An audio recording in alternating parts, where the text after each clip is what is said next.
네, 한은 기자, 정치부 유승진 기자 나와 있습니다. 참 많이 삐걱대더니 빅텐트가 쳐졌습니다. 네. 준비가 됐던 거예요?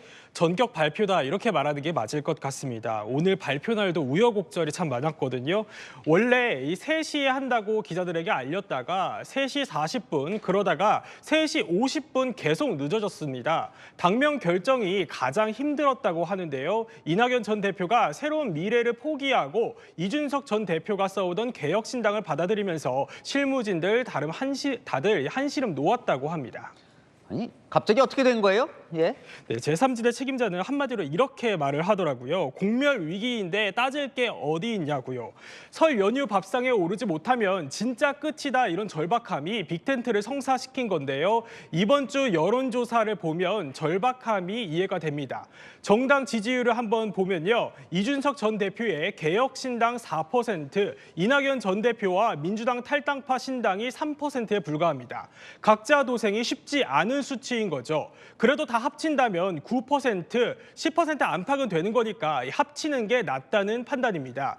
개혁신당 관계자는요, 설 전에 가시적인 성과를 내야 한다는 다소 조급한 분위기가 있었다 이렇게 전하더라고요. 거대 정당이 후보 공천을 시작한 마당에 더 늦어지면 지역구 후보를 함께 낼 수 없다는 위기감도 있었습니다. 자, 일단 합쳤습니다. 네. 잘 될까요, 앞으로? 쉽지 않은 난관들 참 많을 겁니다. 용해인 새진보연합은요, 합당 이후에 이렇게 비판을 했습니다. 민주당 전 대표와 국민의힘 전 대표의 합당 선언은 선거공학적 이합집산, 통합도 연합도 아닌 야합, 그 이상도 이하도 아니다라고요.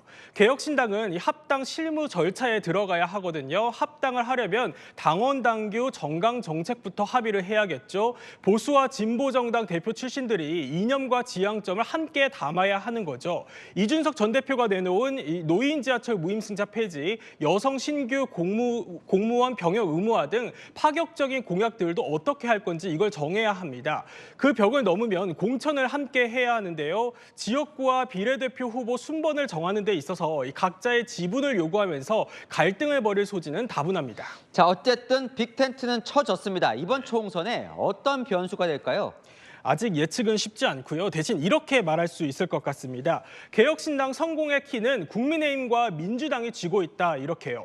현재로서는 개혁신당이 경쟁력 있는 지역구 후보를 내기는 쉽지 않습니다. 이낙연 전 대표는 광주 출마를 검토하며 호남에서, 이준석 전 대표는 대구에서 바람을 일으키고 싶어 하지만 돌풍을 일으킬 후보가 부족하죠. 하지만 국민의힘과 민주당이 공천 갈등을 겪으며 경쟁력 있는 후보들이 튕겨나와서 이삭죽기판이 커진다면 기회는 생깁니다. 민주당 핵심 관계자도 친명 친문 갈등에서 공천 탈락한 의원들이 개혁신당으로 간다면 폭발력이 있을 수 있다 이렇게 견제를 하더라고요.